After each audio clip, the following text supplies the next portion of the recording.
If you're wondering, ever since ChatGPT was introduced in November 2022, this buzzword called AI is everywhere. If you're not technical but want to understand what is artificial intelligence, watch this video till the end. I've taken few good hours of courses from Google to summarize this. So, the first question that everyone is asking, what is AI? AI is a branch of computer science that deals with the creation of intelligent machines that think and act like humans. Oh, after going through the course, I realized AI is an entire field of study, just like chemistry and machine learning is a subfield of AI, like how inorganic chemistry is a subfield of chemistry. Going down another level, deep learning is a subset of machine learning, and deep learning models can be further broken down into something called as discriminative models and generative AI models. LLM, large language models, is a subset of Gen AI. One interesting point I recently uncovered is that ChatGPT is built on Gen AI. Let me know if you thought ChatGPT is AI, just like me. Now that you have the understanding of the overall landscape, let's go in detail one by one. Let's begin by understanding machine learning, which is a subfield of AI. It is a program or system that trains a model from input data. The trained model can make useful predictions from new, never seen before data drawn from the same data that used to train the model. This means that machine learning gives the computer the ability to learn without explicit programming. For example, if you train a model on how much the kids love McDonald's based on the customer's age and sales data, you can then use that model to predict how well a new burger from Burger King will perform based on Burger King's customer age and sales data. So what do these machine learning models look like? Two of the most common classes of machine learning models are unsupervised and supervised machine learning models. The key difference between the two is that with supervised models, we have label. Label data is data that comes with a tag, like a name, a type, or a number. Unlabeled data is data that comes with no tag. So what can you do with supervised and unsupervised models? This graph is an example of the sort of problem that a supervised model might try to solve. Let's say you're managing a travel booking website. You have historical data of the hotel booking and how much different people paid for the rental car based on the hotel time, 3-star or above. In supervised learning, the model learns from the past examples to predict future values. Here, the model uses the hotel rating to predict the price of future rental car based on whether the booked hotel was 3-star or not.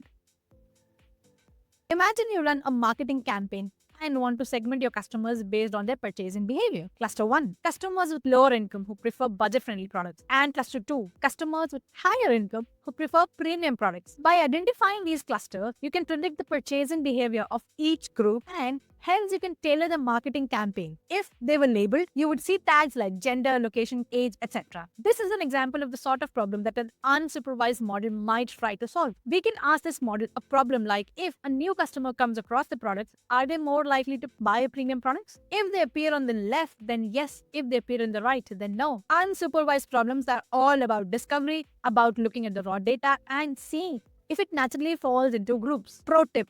Another big difference between the two models is that after a supervised learning model makes a prediction, it compares it to the training data used to train the model. If the predicted test data values and actual training values are far apart, that is called an error. The model tries to reduce this error until the predicted and actual values are closer together. Now let's try to understand what is deep learning.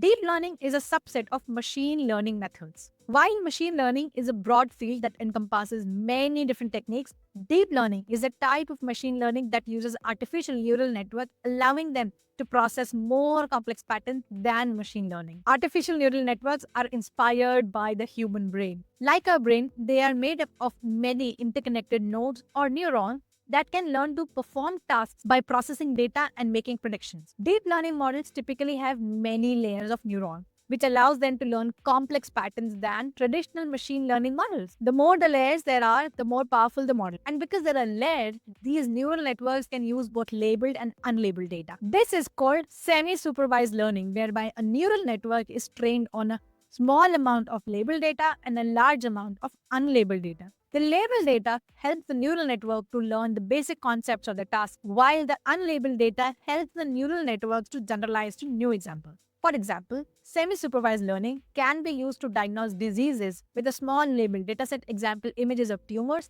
and a large unlabeled dataset of medical scans, common structure of organs, and normal and abnormal textures or shape.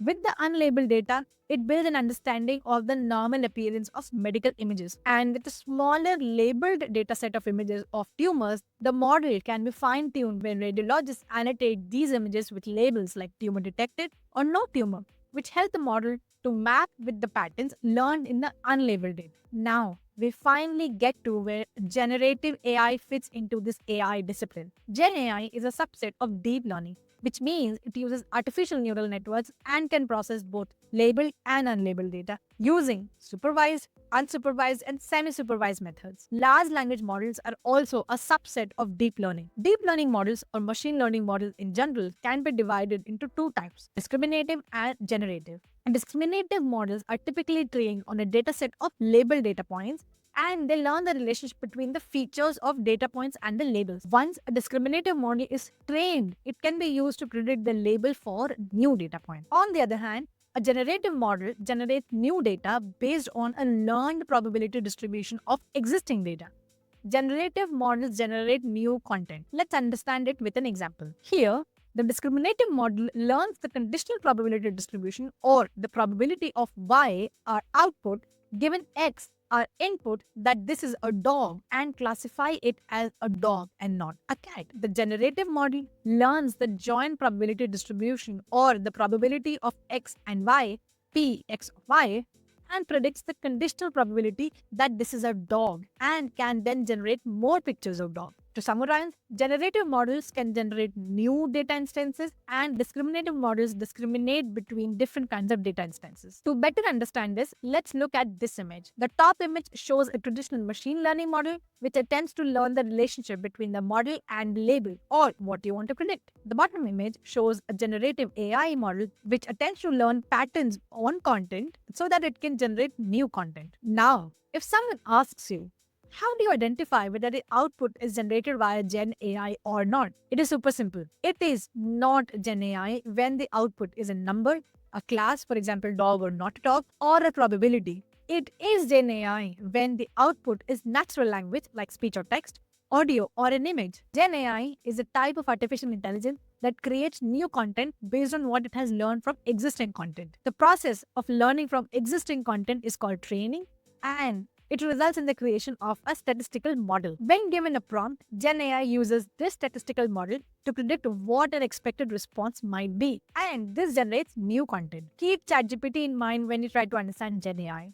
It learns the underlying structure of the data and can then generate new samples that are similar to the data it was trained on. A generative language model can take what it has learned from the examples it has been shown and create something entirely new based on that information. That's why we use the word generative. But large language models, which generate combinations of text in the form of natural sounding language, are only one type of Gen AI. In other words, NLN is a subset of Gen AI that specializes in text-based content. Hope this video helped you understand what is Gen AI, machine learning, and Gen AI. Subscribe for more such content on tech. I will see you in the next video. Until then, take care and bye-bye.